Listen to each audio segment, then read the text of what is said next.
और district east है, ये इनका ज़्यादा मेजर एरिया जहाँ पे ये अपनी कार्रवाइयाँ करते हैं। इसके अलावा कराची के दीगर एरियाज में भी करते हैं। सर ये बता दीजिएगा, ये जो गार्डन के इलाके में गुज़िश्ता रोज़ में एक भत्ताखोरी की वारदात हुई है और उसी ताजिर को जो है वो बिल्डर को तकरीबन रवा साल के दौरान तीसरी बार भत्ते का निशाना बनाया गया और उससे मेरी बात हुई है तो वो ऑफ द रिकॉर्ड बताता है कि वो भत्ता दे भी चुका है। उसके खिलाफ वो कौन सा ग्रुप है, क्या वो यही ग्रुप है या कोई दूसरा ग्रुप है? जी वो बिल्कुल, कल एक इंसिडेंट रिपोर्ट हुआ है, उसकी FIR भी दर्ज हो गई है। अभी पुलिस SIU पुलिस उसको इन्वेस्टिगेट करना स्टार्ट कर दिया है। उस पर एक डिफरेंट ग्रुप का नाम आ रहा है, तो वो अभी बिल्कुल इनिशियल स्टेज में है। हम उसको डिटरमिन कर लेंगे, उसमें जो भी ग्रुप मुलव्वस होगा उसके खिलाफ हम कार्रवाई करेंगे।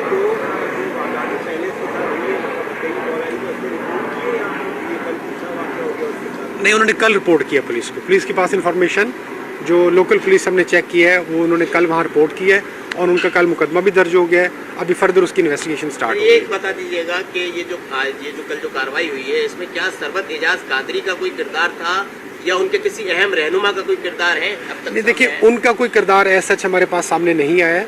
जो एक्चुअल इन्वॉल्व मुल्ज़मान थे, जिनके खिलाफ हमारे पास एविडेंस था, जिनका प्रीवियस रिकॉर्ड भी है और जो भत्ताखोरी में पुलिस को वांटेड भी है, उनके खिलाफ हमने कार्रवाई की है, उनको गिरफ्तार किया है, उनके खिलाफ मुकदमा दर्ज किया है।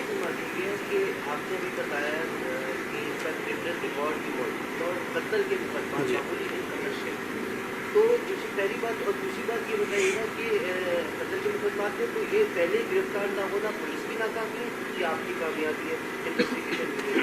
दूसरा ये बताएं कि सियासी जमात से ये दफ्तर से किया है ना, इसको इंजेक्ट किया है, तो वो क्यों नहीं मुलव्विस है और उनको क्यों नहीं दौरान तफ्तीश उनको शामिल तफ्तीश क्यों नहीं किया? देखिए मैंने जैसे अर्ज़ किया कि हमने टोटल 17 लोग जो वहाँ पे मौके पे मौजूद थे सबको गिरफ्तार किया है। एक एक बंदे को वेरीफाई कर रहे हैं कि किसका क्या रोल है। जिस चीज़ का जो रोल हमें आ रहा है उसके अकॉर्डिंगली उनके खिलाफ हम कार्रवाई कर रहे हैं। बाकी जो उनके केसेस जो आपने मेंशन किया मर्डर के, वो 7 केसेस हैं। वो तकरीबन 2011 से लेकर 2015-16 के दरमियान इन सालों के वो मर्डर के केसेस हैं। उनमें वो मुख्तलिफ स्टेजेस पे होते हैं, किसी में बेल हो जाती है, किसी में गिरफ्तार होकर जेल भी जाते हैं, तो CRO में वो चीज़ मेंशन रहती है। जो मोस्ट रिसेंट केसेस हैं जो जिसमें ये पुलिस को मतलूब थे वो बेसिकली एक्सटॉर्शन के केसेस हैं और वो 5 ऐसे केसेस हैं जिसमें ये जो मेन मुलज़म है जवाद, ये पुलिस को वांटेड था। बाकी इसमें देखेंगे हम कि जो भी मुलव्वस होगा, चाहे वो किसी भी जमात से ताल्लुक़ रखता हो, वो चाहे कहीं का भी शेल्टर लो, अगर वो क्रिमिनल एक्टिविटी में जो भी बंदा शामिल होगा उसके खिलाफ पुलिस कानूनी कार्रवाई करेगी। तो इन्होंने मुजरिमों को छुपाया, अपने पास बिठाया, क्योंकि वहाँ से बरामद हुए मुल्ज़िमान गिरफ्तार हुए, तो क्या उनके खिलाफ कोई कानूनी कार्रवाई की जा रही है कुछ जुर्म को छुपाने की? मुजरिमों को जी बिल्कुल, ये जो अगर कोई जुर्म को छुपाया जाए या किसी मुजरिम को इंटेंशनली अगर उनको पनाह दी जाए, अगर ये चीज़ एस्टेब्लिश हो जाए तो इस पर बिल्कुल कानूनी कार्रवाई बनती है और जो उसमें मुलव्वस होगा उसके खिलाफ कार्रवाई होगी। ये बताइएगा मुल्जिम रेहान के बारे में बता रहे हैं आपके 5 कोई केसेस हैं, तो कौन से केसेस हैं, कहाँ उसने भत्ते के लिए कॉल की थी, जरा उसकी डिटेल? जी वो जवाद जो है, जवाद के केसेस हैं। रेहान जिसकी निशानदेही पे इनको गिरफ्तार किया गया।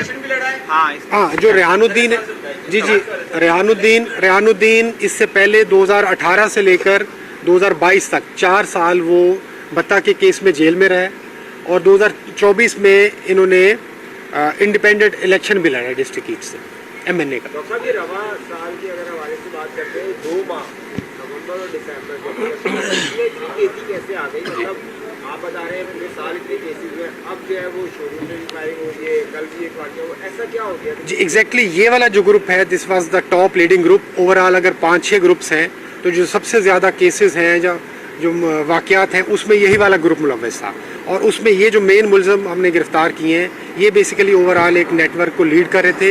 वो इस नेटवर्क को चला रहे थे, हर तरह की वो लॉजिस्टिक्स प्रोवाइड कर रहे थे in form of man power, shooters, weapon, bike, shelter. वो ये वाला ग्रुप कर रहा था।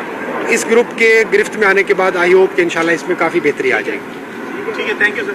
मुल्ज़िमान को एक दफ़ा दोबारा चादर अगर चेंज हो, चादर चेंज हो गई तो चेक करें।